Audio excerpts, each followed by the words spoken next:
Good morning, good morning. अब sir आज का प्रिफर्ड ट्रेडिंग बेट कौन सा? बिल्कुल, आज का जो प्रेफर्ड ट्रेडिंग बेट डिफेंसिव होना चाहिए, वो है टाटा कंज्यूमर। इसका जो बाउंस मिला है, अच्छी जगह से बाउंस हुआ है, वो करीब 1060 के आसपास और कल का भाग अच्छा लगता है। शायद एक ब्रेकआउट यहाँ पर मिलना चाहिए। ट्रेड कर रहा है 1088 पर टाटा कंज्यूमर और इसका जो टारगेट है करीब 1110 होना चाहिए। स्टॉप होगा 1180। तो रिस्क रeward रेशियो भी फेवर में। Tata consumer safe bet. Tata consumer, okay. Tata consumer पर पॉजिटिव व्यू गाबा सर की तरफ से। शिल्पा जी गुड मॉर्निंग। शिल्पा जी बताइए आपकी ट्रेड। Good morning everyone. मेरा ट्रेड रहेगा लोधा में ऑन द लॉन्ग साइड। कल हमने देखा था कि बार बार वहां पे बहुत ज्यादा वॉल्यूम पार्टिसिपेशन था एंड 1400 जोन्स पे एक अच्छा खासा पुट राइटिंग है, तो एक सपोर्ट है ऑन इमीडिएट बेसिस। और अगर ये सस्टेन होता है तो आपको 1480 तक का एक इमीडिएट आपको अपसाइड मिल सकता है। तो 1400 के स्टॉप लॉस आप लॉन्ग बने रहिए इन लोधा। लोधा अभी चर्चा हुई थी, इसके लिए तो समीकरण भी पॉजिटिव बैठ रहे हैं। कल शाम को जो अपडेट्स आए और चार्ट्स पे और पोजीशनिंग भी कहती है कि इसमें दमखम है भाई साहब। तो रख लीजिए स्टॉक को आज रडार पे। मैक्रोटेक डेवलपर्स। मानस गुड मॉर्निंग भाई साहब। ये स्क्रीन पे तो एकदम सेम सेम दिख रहे होंगे, दिखाइए जरा। अरे वाह मानस, गुड मॉर्निंग मानस, आज का preferred pick. Good morning Ashish जी, गुड मॉर्निंग अनुज जी, गुड मॉर्निंग एवरीवन। तो देखिए कोई खास फ्रेश कॉल तो नहीं है, लेकिन कल जो मैंने बीटीएसटी में दिया था वही रिकमेंडेशन आज भी है। तो विप्रो में खरीदारी करने की राय रहेगी, क्योंकि विप्रो में हमने एक फ्लैग पैटर्न का ब्रेकआउट देखा क्लोजिंग बेसिस पे। और मेरा समझना है कि इस बार स्टॉक एक बहुत ही अहम रेजिस्टेंस जो कि 268 पे है, उसको ब्रेक कर सकता है। इसलिए विप्रो में खरीदारी करने की राय रहेगी। स्टॉप लॉसेस 263 के रहेंगे। 263 के स्टॉप लॉस से खरीदारी करेंगे और 272 तक के टारगेट्स पॉसिबल है। ये कैश लेवल्स हैं। ओके, चलिए, तो ये इस समय विप्रो पर एक अप्रोच रहेगी बाय की। Ashish ji good morning. आशीष जी आपका ट्रेड। गुड मॉर्निंग अनुज जी, गुड मॉर्निंग आशीष जी, गुड मॉर्निंग एवरीवन। अनुज जी मेरी भी ट्रेड जो है रिपीट ही रहेगी। कल भी हमने एमएनएम पे डिस्कस किया था। इनफैक्ट 2 दिन से एमएनएम पे लॉन्ग है और auto pack as even strength में काफ़ी दिख रहा है। तो यहीं पे खरीदारी की सलाह रहेगी। जो स्टॉप लॉस में मेंटेन करना हो 3050 का एसएल मेंटेन करें। 3150 का पहला टारगेट और 3200 के टारगेट के लिए इसमें खरीदारी की जा सकती है। महिंद्रा एंड महिंद्रा 2 दिन से गजब करा हुआ ये स्टॉक। ऑटोज अच्छा कर रहा है, उसमें एमएनएम तो खैर स्टैंड आउट कर रहा है। रिपीट है, ये अभी भी दमखम नजर आता है, अभी भी तेजी तूल पकड़ेगी, ऐसा बहेती साहब मानते हैं। सतपुते साहब गुड मॉर्निंग, आज का top call sir. Very good morning Ashish ji, Anuj ji good morning and good morning everyone. Ashish ji देखिए, नजर मेरी सीमेंट स्टॉक्स पे है, उसमें से ग्रासिम जैसे सुबह बात की तो अभी अल्ट्राटेक दूंगा।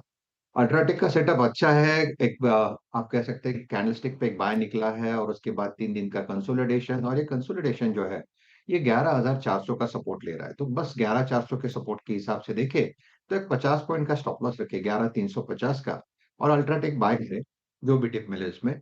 इसका इनिशियल जो रेजिस्टेंस आएगा वो है करीबन 11,550 का। लेकिन आशीष जी अगर 11,550 अल्ट्राटेक ने निकाला तो फिर मुझे लगता है ये 11,700 11,800 तक का एक बड़ा मूव देगा। तो इसलिए मुझे अल्ट्राटेक बहुत अच्छा लग रहा है। सो मेरा पिक रहेगा अल्ट्राटेक। अल्ट्राटेक रहेगा पिक राजेश जी की तरफ से। Prashant ji good morning. प्रशांत जी बताइए आपने क्या पिक किया। जी Anuj ji, Ashish ji, very good morning to the panel और सभी दर्शकों को नमस्कार। कल 12 बजे वीरू जी के साथ आयशर मोटर्स डिस्कस किया था। अगर हम क्लोजिंग के बाद देखें तो ये डे हाई पे क्लोज हुआ और एक स्क्वीज से बाहर आ रहा है नैरो रेंज से। मुझे लग रहा है ये मूव काफी अच्छी जा सकती है, मोमेंटम आ सकता है। तो ये करीबन 5,490 के आसपास क्लोज हुआ था। मैं यहाँ पे 5,440 5440 ये स्टॉप लॉस रखना चाहूंगा स्पॉट बेसिस। यहाँ से जो टारगेट नजर आ रहे हैं वो होंगे 5,640 5640 से लेके 5675 5,675। आयशर मोटर्स कल भी चर्चा करी थी सावंत साहब ने, आज भी पसंद आ रहा है उनको। मेरे ख्याल से आज के सारे ट्रेड्स हो गए। चलें अहमदाबाद पार्थिव के पास, बहुत दिनों बाद नजर आ रहे हैं। पार्थिव गुड मॉर्निंग, कहाँ थे भाई साहब? गुड मॉर्निंग आशीष जी, अनुज जी, हमारे पैनलिस्ट और व्यूअर्स। सॉरी, एक फैमिली वेकेशन में गए थे हम लोग, स्विट्जरलैंड गए थे, तो जस्ट लास्ट संडे को वापस आए। हाँ, चेहरे से दिख रहा है, चेहरे कलर पे इधर उधर अलग अलग मामला है। चेहरे पे दिख रहा है। हाँ, ये क्या 10 वो स्कीइंग करते हुए कोई चश्मा पहना था, वो था क्या, उसका असर है क्या ये? यस, आई थिंक आपने राइटली कैच किया और अनुज ने एकदम टैन पकड़ ली। तो काफी धूप थी, माउंटेन्स पे भी लग रही थी और नीचे भी लग रही थी, लेकिन ग्लोबल वार्मिंग का असर बोल सकते हैं। ये पता है आपको, एक बात बताऊं मैं, सब लोगों को लगता है कि सनबर्न सबसे ज़्यादा बीचेस पे होता है, सबसे ज़्यादा सनबर्न पहाड़ों पे और वो होता है। जाता भी उतनी देर से वो क्योंकि, और अब वहाँ पे क्योंकि लोगों को लगता है कि ठंडा है, बर्फ़ पड़ी हुई है, बट वो क्योंकि आप सूरज के एकदम करीब होते हैं, मतलब ऊंचाई पे है ना, तो इसके लिए वहाँ पे बहुत केयरफुल रहना होता है, क्योंकि वो स्किन को जला देता है। जो भाई बीच वाला टैन है ना, वो फिर भी चलो ठीक है, आपको थोड़ा सा रंग आपको वो कर देगा, ये वाला जो होता है ना, ये आपकी स्किन को जला देता है, तो बहुत केयरफुल रहना पड़ता है वहाँ पर। आदर जाओ वीकेंड पे। खैर पार्थिव, आज का प्रिफर्ड पिक कौन सा? देखिए, हमें सुदर्शन केमिकल्स ये लेवल से अच्छा लग रहा है। सबसे पहले हम जानते हैं कि ये नॉट ओनली इंडिया लेकिन ग्लोबल की थर्ड लार्जेस्ट पिगमेंट कंपनी है और ग्लोबल का मार्केट शेयर की बात करें एजो पिगमेंट्स में तो इनका 35% है। आई थिंक ये सबसे बड़ा ट्रिगर ये कंपनी के लिए आने वाले 2-3 साल में बन सकता है is the acquisition of Ubek assets. थोड़ा डिटेल स्टडी किया तो पता चला कि जो उनकी जर्मन एसेट है यूबेक की, वो एज एन एसेट सेल उन्होंने खरीदी है वाया शेयर स्वैप। और जो बाकी के रेस्ट ऑफ यूरोप के एसेट्स है जिसमें करीबन 17 प्लांट उनको मिलते हैं, बहुत सारे कस्टमर्स मिलते हैं, टेक्नोलॉजी मिलती है, तो वो उनको पड़ी है सिर्फ 1200 करोड़ में। I think this is a very very good deal. Reason ये है कि 2022 में जब प्राइवेट इक्विटी ने ये डील की थी कंपनी के साथ, बिकॉज ये कंपनी 2-3 बार बिकी है, तो उस लिहाज से वहां पे उन्होंने $1 बिलियन का सेल किया था। तो एज कम्पेयर टू $1 बिलियन उनको सिर्फ 15% वैल्यूएशन में मिल रही है। और 2022 के पीक में ये कंपनी $1 बिलियन का रेवेन्यू करती थी और 10% का एबिटा मार्जिन करती थी, तो performance was also not bad. अच्छी बात यह है कि ये डील कोई भी नया डेट कंपनी के लिए लाती नहीं ऑन अ कंसोलिडेटेड बेसिस। और आगे जाते जैसे जैसे सुदर्शन केमिकल्स के मैनेजमेंट इसको रैंप अप करते हैं, मुझे लग रहा है the worst of the crisis for the pigment players in Europe seems to be over, जो रशिया यूक्रेन वॉर से चालू हुआ था। तो आई थिंक लॉन्ग टर्म ये बहुत अच्छी वैल्यू क्रिएट कर सकता है शेयर, और लॉन्ग टर्म के लिहाज से पोर्टफोलियो में इसे शामिल कर सकते हैं। सुदर्शन केमिकल्स पार्थिव को पसंद आ रहा है भाई साहब, सारे के सारे बाय आइडियाज आज के लिए। गावस्कर ने शुरुआत करी टाटा कंज्यूमर से।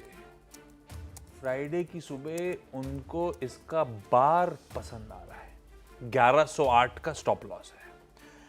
शिल्पा जी कह रही हैं मैक्रोटेक डेवलपर्स लोधा 1400 के स्टॉप के साथ खरीदा जा सकता है। कल आईटी पेन में था, एक स्टॉक स्टैंड आउट कर रहा था, वो था विप्रो। शायद वो रीजन था सीएलएसए की रिपोर्ट जिसने थोड़ी सी रिजल्ट सीजन से पहले वो क्या कहते हैं माहौल बना दिया है, एक शायद बायबैक कंसिडरेशन की गुंजाइश। 263 का स्टॉप लॉस, 272 के टारगेट्स। विप्रो आज का प्रेफर्ड आईटी पिक। बहती साहब भी, अच्छा मानस ने कल बीटीएसटी के तौर पे भी आप ध्यान रखिएगा विप्रो दिया हुआ है। बहती साहब ने कल एमएनएम की वकालत करी थी, आज भी टॉप कॉल के तौर पे मेंशन।